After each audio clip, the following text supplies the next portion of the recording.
get ready to die a lot as we take on this Dead Cells review with me, Respawn Roscoe, reading the review from my good friend David Game here on the My Games Lounge YouTube channel and on My Games Lounge. In this video you're going to get the full review of Dead Cells based on the PlayStation 4 version of the game, a game that is absolutely incredibly good, one of the best this year and one that David Game simply cannot stop playing. But I've tied him to a chair and made him write the review for mygameslounge.com, which you can read in full in the description with a lot more detail than what we can cram into this 10-minute video. Keep watching though as we go through the gameplay, the presentation and the features of this incredible roguelike game that really did capture everything from the developer's motion twin and looked incredible from the early access, to be honest. If you guys have played Dead Cells, please do get in those comments, let us know what you think of the game, or if you're interested in playing, ask us any questions that you want to know about it. It would be easy to look at Dead Cells and say this is just another roguelike game, but actually playing the game is really where things start to click. You take on the role of an amorphous blob that inhabits a different body on every time you do a run, and you go through a series of levels filled with various enemies on your way to accomplishing a very unclear goal. The gameplay itself consists of an evolving set of movement mechanics and a huge variety of weapons, shields and skills to unlock. In the beginning, your character can run, attack in using one of its 4 slots and do a downward smash. Throughout the course of a few runs, you're likely to unlock permanent upgrade runes that open up movement options.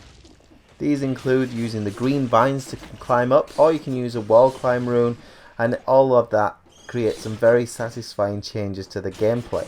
As you go through runs, you'll be taking on various enemies, and when you defeat them they will drop big blue upgrade orbs. These can be used in the restrooms found between each combat level, where you can do some upgrades to your various items, or you can set some permanent upgrades and mutations.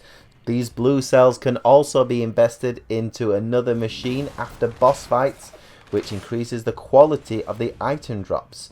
It takes a pretty hefty amount of cells to upgrade this particular machine, but it's absolutely worth it. In terms of weaponry, the highlight of Dead Cells is the vast array of offensive weapons that you can use. Basic slash weapons with damage modifiers based on combo number or positioning.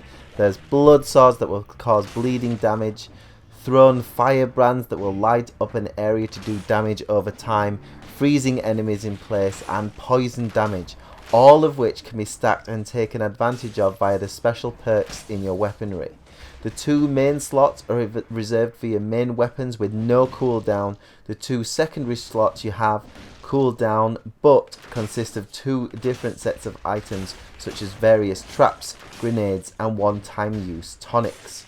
Depending on how you use your weapons and your slots, Dead Cells can make you feel like the weakest link or the godliest of gods in the space of a single run.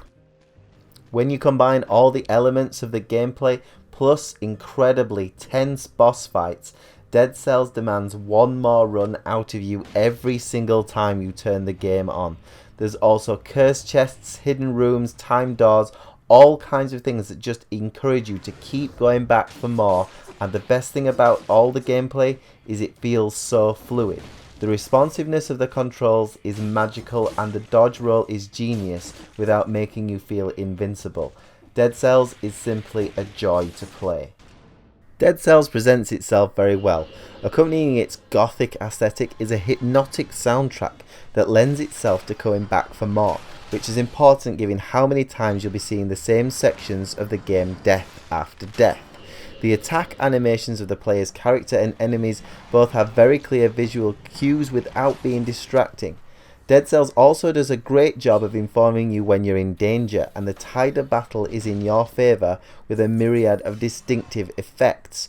Ultimately, I enjoyed it being a gritty world and that details its levels so well. It's not as impressive as, say, Enter the Gungeon, which I reviewed before on mygameslounge.com, in terms of its dedication and theme, but it doesn't skimp on the seamlessly way it helps you understand why you're sloshing your way through the sewers or climbing the clock tower on your way to the climatic finish of this game. To sum up, The visuals of Dead Cells do a good job of creating the tense atmosphere without being as amazingly polished as maybe other games might be in this genre. Dead Cells is a very simple game in terms of features, considering this is a roguelike that consists of going from run after run, death after death, taking on the levels and the enemies within. It does, however, offer daily challenges on the title screen, and it limits the player to one of two weapons at first and starts a countdown. Within the time limit, players must defeat the boss of the area, all the while trying to achieve the highest score possible by defeating other enemies along the way. But mainly, you'll be enjoying the runs until you die next, and then when you die, you'll probably be wanting to go on your next run and take on the challenges as the gameplay. As simple as that might be, it's incredibly addictive, with that need for just one more run gripping me at every attempt to set down the controller, even in the frustration after a boss fight where I've got whooped. Dead Cells may be exquisite in many ways, but above all else, Dead Cells is incredibly fun. Dead Cells is a top tier game that is as rewarding as it is challenging. The sheer amount of choice for the player to play their way is exceeded only by how exquisite the movement and that downward smash attack feels. I don't think Dead Cells revolutionises the roguelike games. Instead, it takes much of what has been done before but executes those ideas better than any of its predecessors. Though I have an affinity for other games like this, Dead Cells is the best playing roguelike I've had the pleasure of taking on. If you're a roguelike fan, there's a lot to love here, and if you've ever loved Rogue Legacy or even any of the Metroidvania namesakes, Castlevania, Metroid, anything that feels like that, Dead Cells is without doubt a game for you. It's one of the best games of the year so far. We knew this from early access it was going to be good, but it gets the MGL Elite Award for outstanding gameplay and wonderful visuals, as well as being just so compelling to keep coming back to.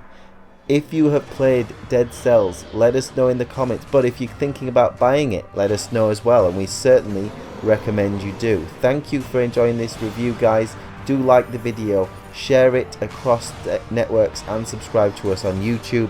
I've been Respawn Roscoe reading out David Games review over on mygameslounge.com with a lot more detail on some of those gameplay elements. I'm going to leave you with more videos from mygameslounge.com.